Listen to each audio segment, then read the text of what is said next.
Hello and welcome to the Powered by Rock podcast, where we're going to be speaking with Andrew Patrick of the Atlanta-based punk emo rock band, the Carolyn. The Carolyn have put out an EP in 2016 titled Keepsake and two full-length albums, including their brand new album, Rhythm of My Own Decay, which was just released in June of 2022. That's hard to say still, 2022. I've been jamming out to it for months now, and Andrew has come on to talk about all things the Carolyn. We'll find out more about what's cooking with these rockin' dudes right after this.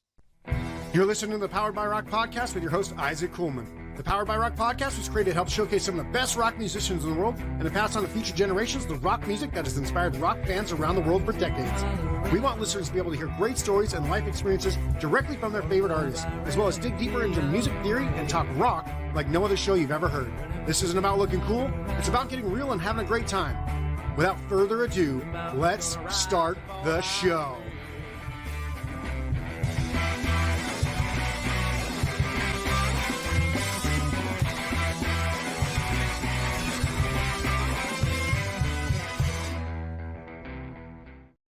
All right. Hello and welcome to the Powered by Rock podcast. I'm pumped to be speaking with Andrew from the Carolyn, which is an indie rock band out of Atlanta. Their new album, Rhythm of My Own Decay, has been on my playlist since the band sent me an advanced copy of the album in like March of this year. Super happy it's finally out and that the world gets to hear it. Hey, Andrew, welcome to the show. Hey, thank you so much for having me. Yeah, of course. Before we get into kind of some of the greater other topics that I want to bring up, I first want to ask you guys about the journey, because you guys aren't like a widely well-known band or anything at this point. Not much on the internet about you. I've done my research as best I can, but from what I understand, you kind of spearheaded this project yourself, and then kind of got the other two guys involved at some point, and then kind of laid it out, and then said, "Hey, we're going to start recording." Right. So, can you kind of bring me up to speed on how this all kind of came together and what's the timeline look like so far? Yeah, I mean, you pretty much nailed it on the head. It kind of started as my brainchild or whatever in the fall of 2016, and so a few months afterward, the lineup got a little more solidified. So pretty soon, I would assume I'll stop saying it was ever a solo project, because it's they've been a part of this thing for the majority of our lifespan now, and yeah. So that's good to hear, because one thing I noticed is also we'll have some actually exclusive musical performances from you, which will be done in a different interview, but that's pretty cool. You guys have like two singers, essentially, you and Oliver, I believe, on bass, and then David on drums. Do you guys ever think how you decided to play guitar, or he decided to play bass? Because I think you both basically sing and play guitar, but someone has to play bass in a three-piece, right? Exactly. I mean, that's pretty much it right there. Someone's got to cover the low end. Yeah. So did you guys flip a quarter, or how did you guys decide that? I don't know. I'm not much of a bass player to speak of. Like, it was never even really a discussion. I just kind of, had these songs and was playing them myself, and, was having fill-in person on bass for a while. And then Ollie was playing bass in another band, and I just said, "Hey dude, I think you'd be a good fit." And he came and jammed with us, and it was, rest is history, as they say. Nice. Very cool. So let's talk about the new album first and foremost, because to me, it's kind of, this, it was the first time I actually got to hear of you guys. I hadn't heard of you guys until you kind of reached out. I think it was either via email or via Instagram, but I've gone back to your older music, and while it's all really good, this one sort of seems to take a forward jump in like production, and just seems much louder and tighter in general. I know much of your songs, even before this album, are pretty much on 2-minute average. You're kind of quick and fast and to the point, but did you guys have anything in mind when it came to writing the songs for this album versus previous albums? Yes and no. I think yes, in the sense of like, we didn't want to be an impersonation of our influences as much as possible, as with like previous releases or songs. And I hate to say there was like no rules, because there obviously always is. Even if someone tells you there isn't, there's something that you want to go for. But it was kind of like way less thought was given to like, this song must sound like this one from this band from this release. It was just kind of like whatever works. Yeah.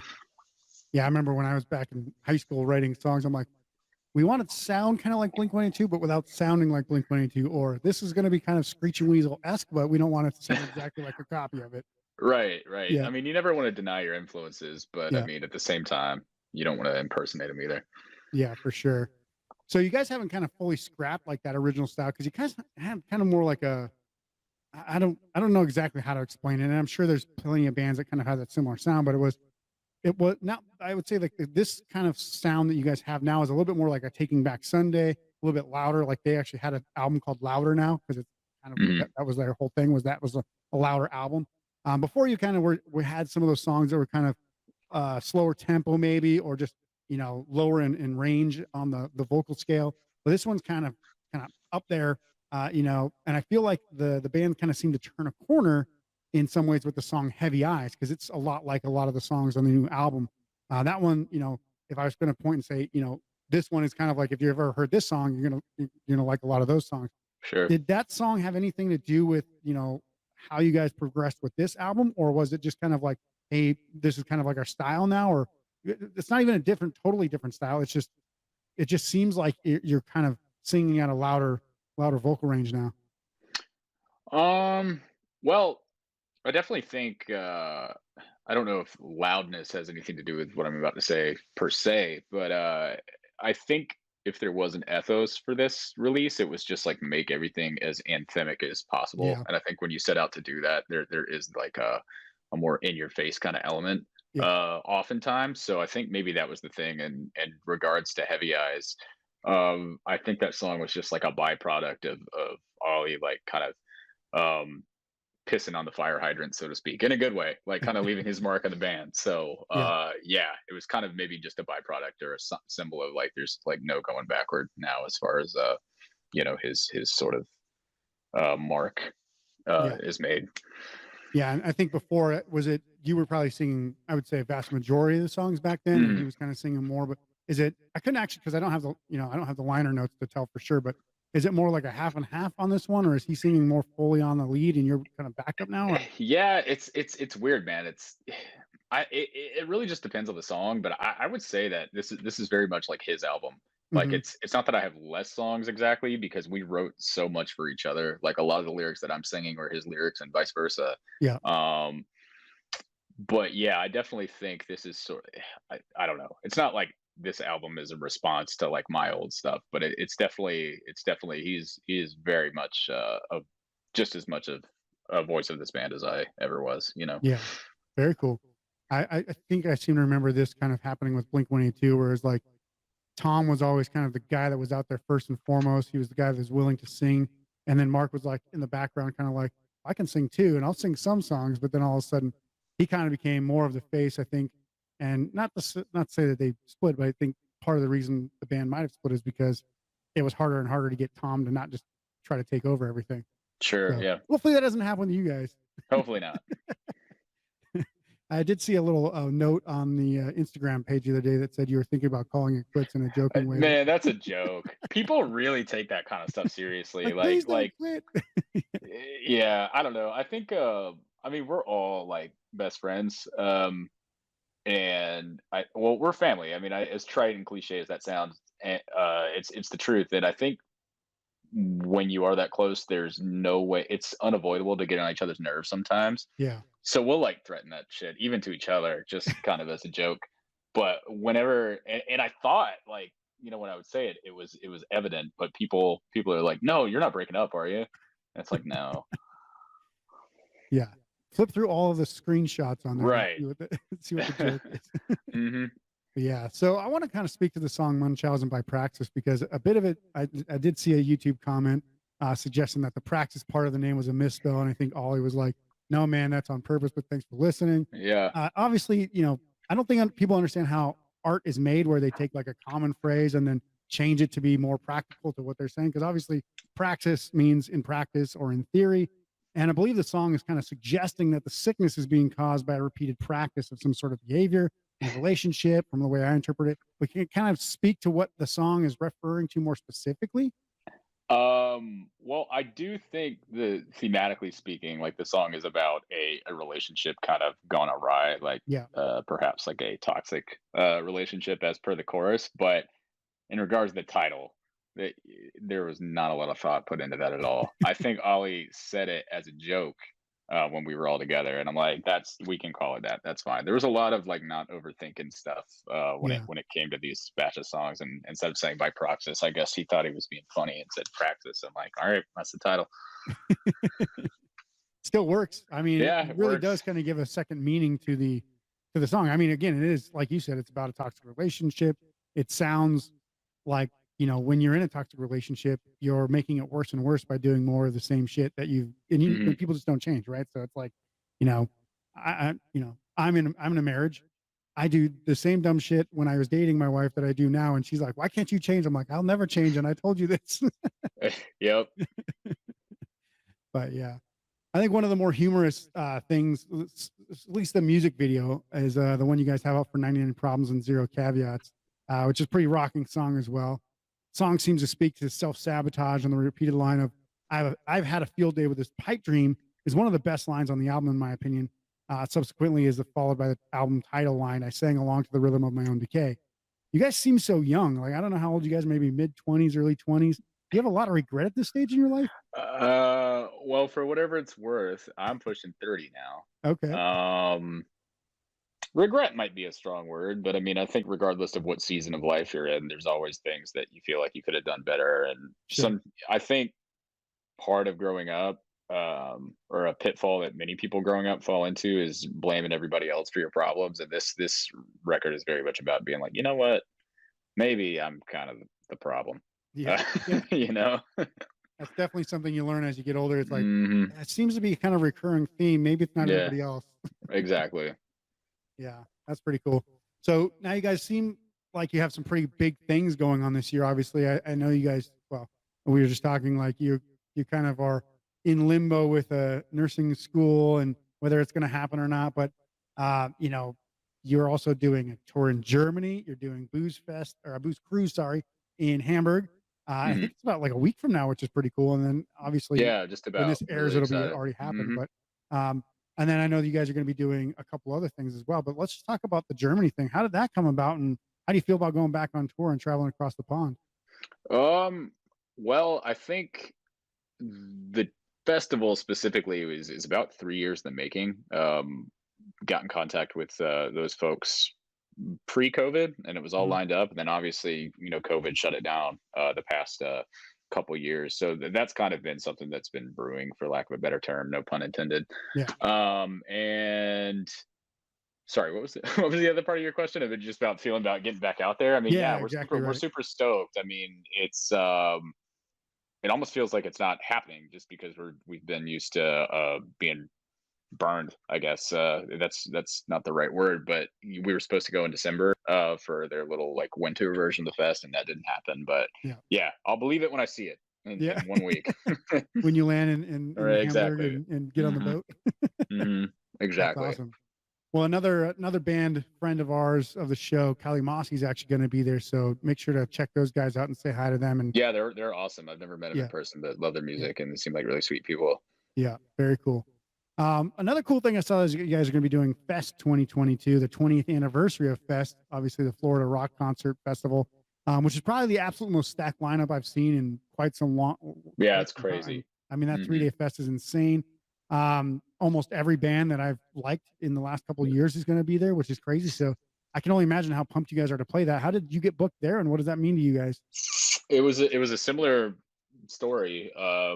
We just shooting messages with Tony back and forth. And pre-COVID, it was poised to happen, and then obviously nothing happened for a while. But I shot him an email I think a couple months ago and just said, "Hey man, we got this new record. Maybe you'll like it." He said, "Love the record. I can probably have you guys play that Friday, and we'll be in touch." And then a long period of time passed, and got another email. So that Yeah, was pretty much the logistics of it. But it means a lot to me personally because um, I'm outing myself a little bit, but this is actually my first fest, and it's the 20th anniversary, and we're playing. And then all of our, like you said, biggest influences are headlining, yeah, and with it being the on the Impossible Pass like anniversary tour for the Menzingers, like that album was like a pillar of my music taste when it came yeah. out, and me writing these types of songs. So just to see that played front to back is going to be just intrinsically special for me.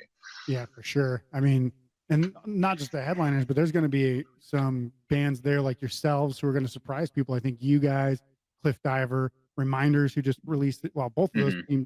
both those two bands just released their debut albums. Obviously, the Copyrights and a lot of these other bands are going to be there.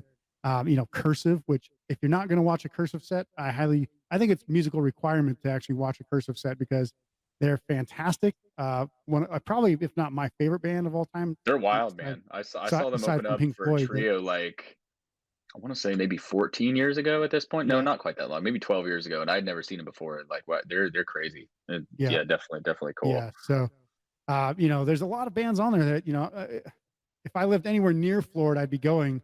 I'm still trying to convince myself that it's going to be somehow a business thing that I can do and make it worthwhile. Sure. But we'll see if that happens or not. You got So, some time. yeah, exactly. So, are there any other bands that you're looking forward to playing alongside of, or just having a beer with, other than like the Menzingers, like you said? Well, I mean, there's the obvious ones, right, that I'm looking forward to see, like Bouncing Souls. I love the Last War on Women record, so it's gonna be cool to see them live. I think I saw Brendan Kelly got added like as a Yep, solo. I'm pretty sure he's on there. Yeah, I think yeah. So I don't even need to say anything about that. I mean, he's my all-time favorite songwriter, and yeah. But from a more like friends perspective, this band that I haven't met personally yet, but that I really dig their music, and they're playing this year is a band called American Thrills. Definitely gonna buy those guys beers if we cross paths, which I'm sure we will. yeah. And I know I think you did a cover of one of their songs on Instagram, Yeah. and then you said, "I'm going to just do a cover of all their songs because they all are awesome." Yeah, they're great. Yeah. So, other than those kind of things, have I missed anything that you're going to be kind of working on in the next few months? Obviously, you're going to be touring to support this new album. Is there anything that you guys are looking forward to for the rest of the year? I mean, we pretty much nailed the major things, man. I'm even though we don't have the physical vinyl in our hands, maybe for the next month due to the whole supply chain crisis. I'm just happy this is out there, and I Yeah. appreciate you taking the time to listen to the music. Yeah, of course. And one of my favorite things is that, you're actually going to be, playing these songs in front of people, probably maybe not the first time, because I know you have been doing a couple of shows here and there, but Mm, first time on, a scale where you can actually say, do these people actually like it? Or is it, right. yeah, From a promotional perspective, for yeah, sure. Yeah, because it's been so long in the making now, so it's very surreal to say the least. yeah. What's kind of like you kind of the main kind of, I guess, goal with the band? I mean, obviously we were talking a little bit beforehand and you were saying, well, the nursing thing might end up not working out. So I guess I'm just going to go on tour forever. Is Well, that kind of where you're at? Do you well, think you want to make this like a career for good? Listen, man, I kind of live my life with no expectations, whether that's to my like detriment or not. But Yeah. at risk of maybe alienating some people in my life, um, the one statement to reference Blink-182 again that I've really just kind of embraced or really took to heart is when that band was first starting. Hoppus is quoted as saying like, "Wouldn't it be cool if we could go to another city and play in front of 200 people? Wouldn't it be Yeah. cool if we could eventually go overseas one day? Wouldn't it be cool if we had a song on the radio?" And that's always been the thing. So as far as like paying my mortgage with this music, that's not even in my periphery. I Yeah. mean, it's almost like a joke at this point. Let's just see how big this band, like how many people I can trick into liking this music. That's my thing. So hey, if it turns into a full-time gig, that's great. But Yeah. yeah, I'm kind of just a wanderer, man. I figure things out as I go along.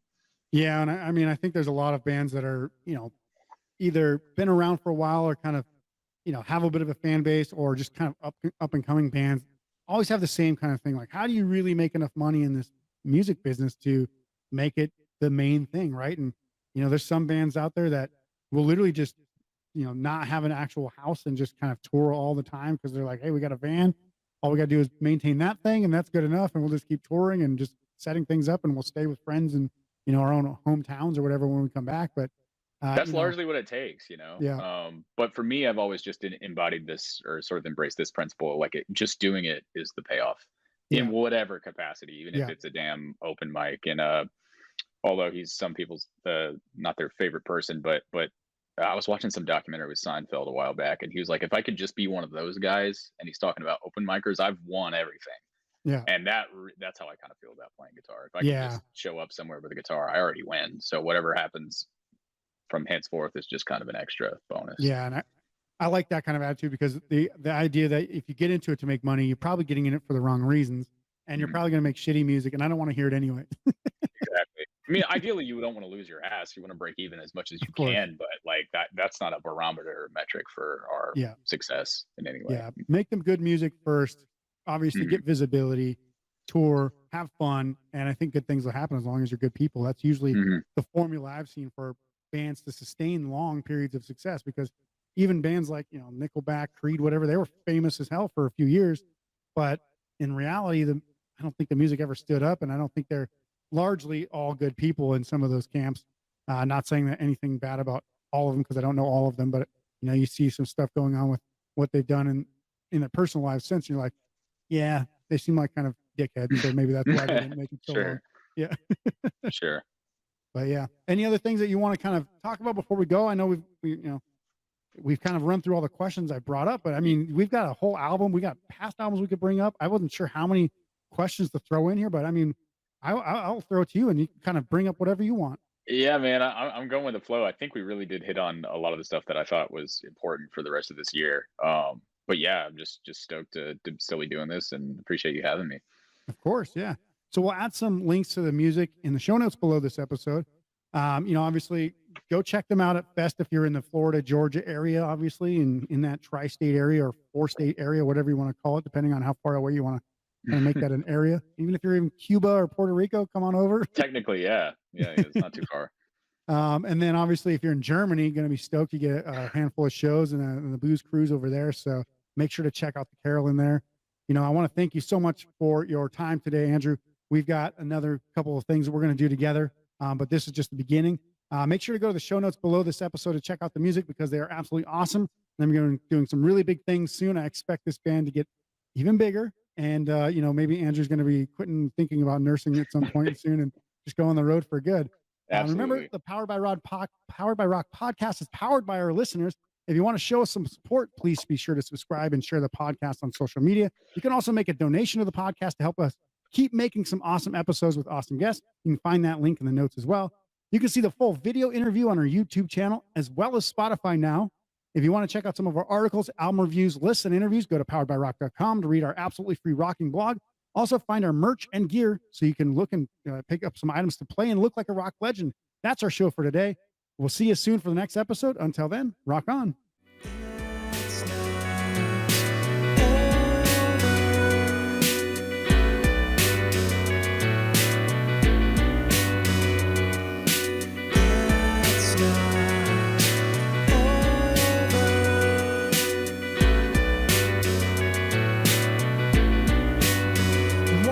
Supposed to be easy, it's coming.